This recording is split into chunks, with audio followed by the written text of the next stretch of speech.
All right, it's 11 o'clock. We'll go ahead and get started. Good morning, everyone. My name is Jake Worrell. I'm one of the Regional Occupational Health and Safety Specialists. I'm located here in Southwest Virginia. Today's Lunch and Learn topic is going to be winter safety. So as we go through this presentation, I encourage you, as I do with all my trainings, to place yourselves in your current role, your current job. You know your area, you know your job, you know what you do. But as we go through this, I encourage you to think outside of your comfort zone, think outside of the box. Have an open mind and ask yourself how you can increase your situational awareness. How can I plan better to not be surprised if a winter safety event happens to you? That way, if it does happen, you are prepared.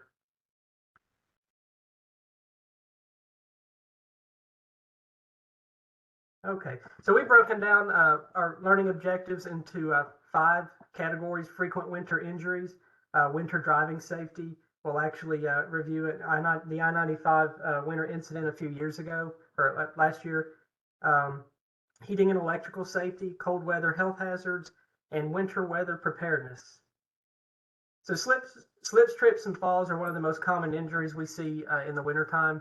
As winter weather approaches, the risk of slips, trips, and falls increases considerably. According to the Bureau of Labor Statistics, in 2017, there were over 20,000 injuries related to ice, sleet, and snow in the United States. Most wintertime injuries occur in parking lots, roadways, and driveways between the workplace and your vehicle. Preventing slips, trips, and falls in winter. When walking on an icy or snow-covered walkway, take shorter steps and walk at a slower pace. Take shorter strides and step flat-footed. That way you have more of a surface area of your shoe than walking like normally on your heels. Avoid stairways and curbs that have not been cleared. Try to find a path of least resistance, if you will, that's been cleared already, even if it makes a longer route. Watch for black ice, especially in areas that have already been cleaned or cleared of snow. Use extra care when exiting or entering a vehicle. The transition of weight from a sitting position to a standing position it can be more susceptible to falling. Upon entering a building, watch for slippery floors. Remove as much snow from your footwear as possible before entering a building. A lot of times when you enter a building where the snow settles when people first enter, it makes for a slippery situation.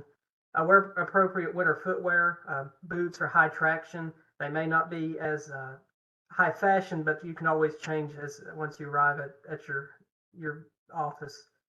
When walking, be prepared to fall. Avoid using your arms to break the fall. If you're falling backwards, you want to tuck your chin. That way it keeps the back of your head from impacting the ground. Keep your hands free of any objects. That way you can increase your balance, and avoid being on your phone while walking in a slippery situation. Snow removal safety. Snow shoveling. We're all pretty familiar or have heard a story of someone at a snow shoveling and experiences a cardiac event. You want to ensure that you're healthy enough to shovel snow. You don't want to sit around all year in the wintertime, go out to shovel snow and you haven't done any kind of physical exercise, or if you've had a negative medical report or have a cardiovascular issue, you don't want to just all of a sudden start shoveling snow, because it takes a lot of physical exertion. You want to use proper lifting techniques when shoveling. Minimize bending over. Take smaller amounts of snow when shoveling. Try to push the snow instead of lifting the snow. You can use an ergonomic shovel like the one here in the background that has a bent shaft about halfway down. That minimizes having to bend over. Take frequent breaks and drink plenty of fluids. Snowblower operation, you want to follow your manufacturer's recommendations. Be cautious of the moving parts, including the blades. If the blades become jammed or there's an issue, you want to turn the machine off before you try to work on the machine, or if you step away from the machine, make sure it is turned off.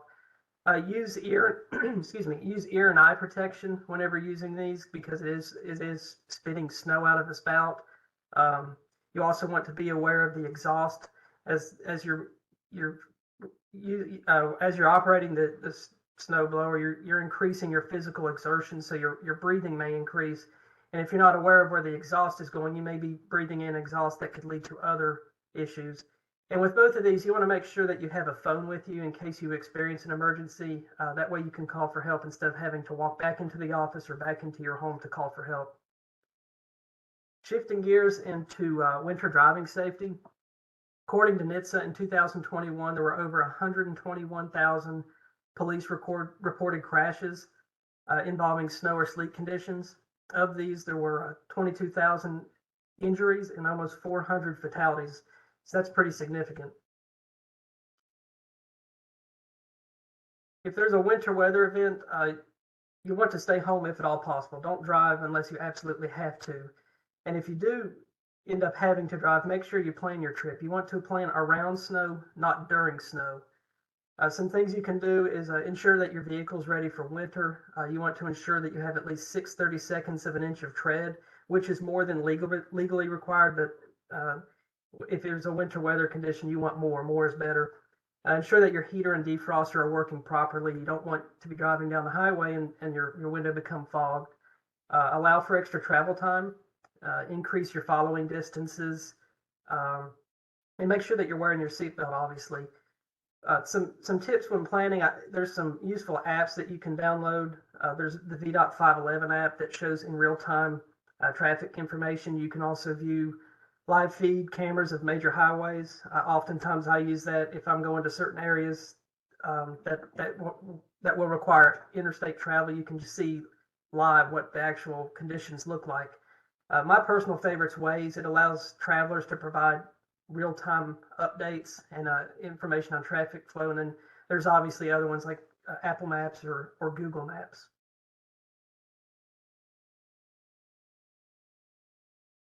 When driving in snow, you want to use smooth and steady movements, no sudden jerking that can cause a loss of control.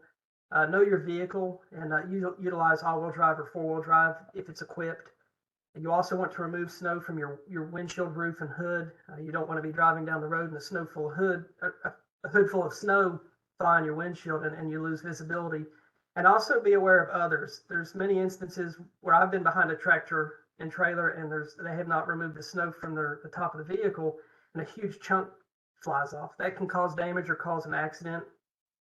And as you'll see in the next, as we go through the I-95 situation, you need to fuel up and charge up. And if you have an electric vehicle, be aware that cold conditions can affect the efficiency of the battery. If you're stranded during a winter event, constantly familiarize yourself with your location. You want to be aware of where you are at all times. That way, when you call for help, you can give an accurate location. And also be aware of what kind of service you may need. You don't necessarily need to call 911 if you're just stuck. You may need to call a towing service. So be aware of the options you have for calling for help and make it appropriate. And understand that during winter events, first response resources can be exhausted and it can lead to extended response times, as we'll see here in a little bit. Make your vehicle as visible as possible. Use caution lights and flares if you have them. Monitor fuel and charge levels. Use intervals of ignition to maintain heat. So if your vehicle is running low on fuel or charge, you might want to use intervals to make sure that you don't deplete your fuel or electrical source. Monitor your exhaust pipe. This is something that many people don't think of. If you get stuck in the snow or in a snowbank, you want to make sure that there's nothing blocking your exhaust. If it's blocked, it can lead to a backup of carbon monoxide that could enter the cabin and cause some serious health issues.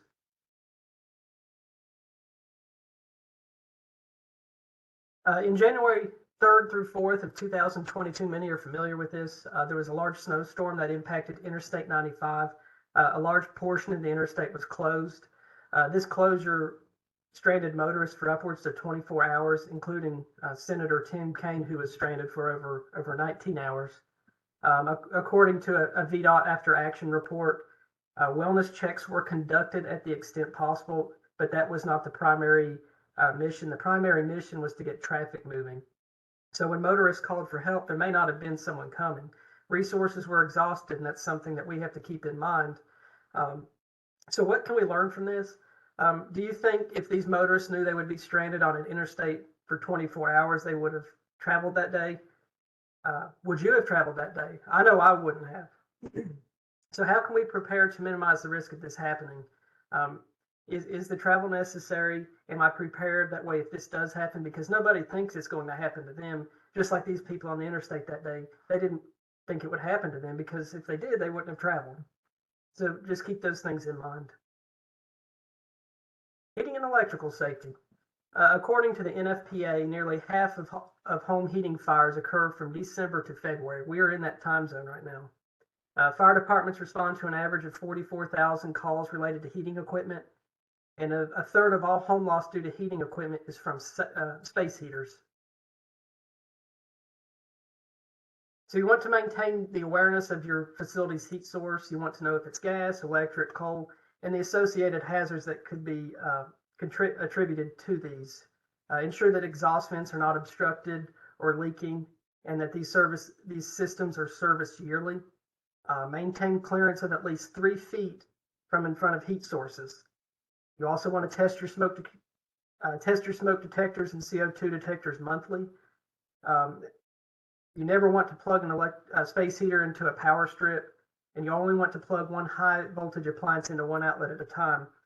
As I've gone throughout many of the health departments, a lot of the facilities are older, and there's a lack of access to electrical outlets. There may not be an adequate amount. So keep that in mind and just do the best you can and try to limit only one high voltage appliance to one outlet. You want to also unplug space heaters overnight and when not in use. You also want to be aware of your facility's generator backup. You need to know which outlets are connected.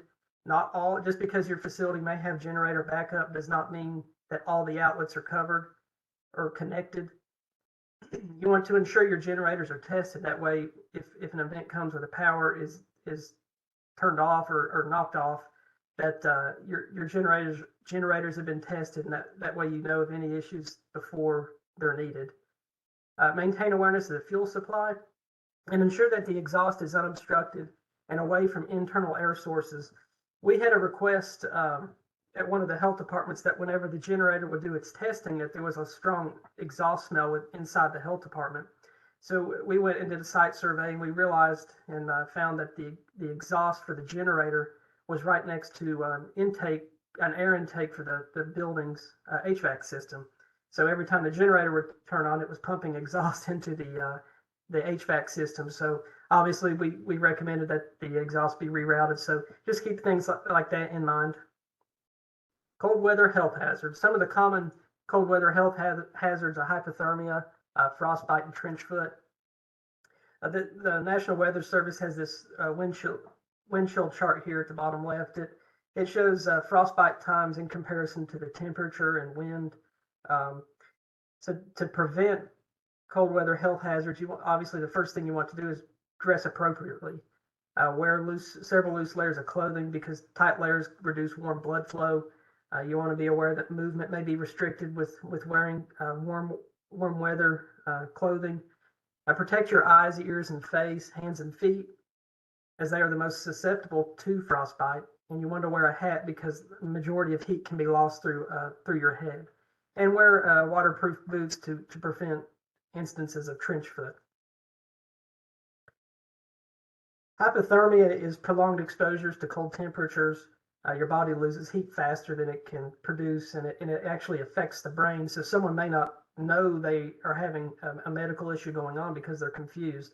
So rule of thumb is if a person's temperature is below 95, you want to seek medical attention immediately. This CDC infographic has a lot of the symptoms that are associated with hypothermia.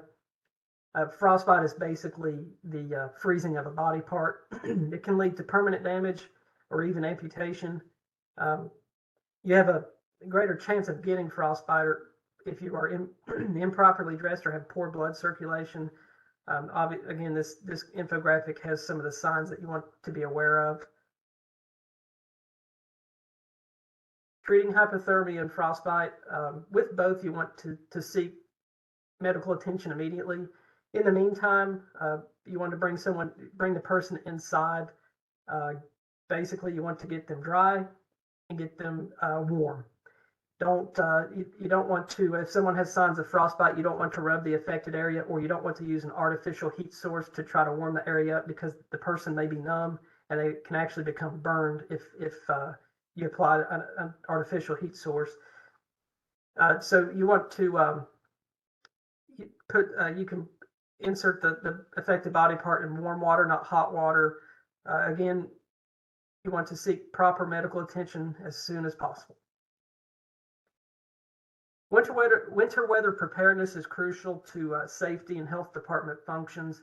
You also want to be aware of the area you are in and how susceptible you may be to winter weather. Here in Southwest, up in the mountains, we probably experience a lot more winter weather than someone in Virginia Beach or Richmond.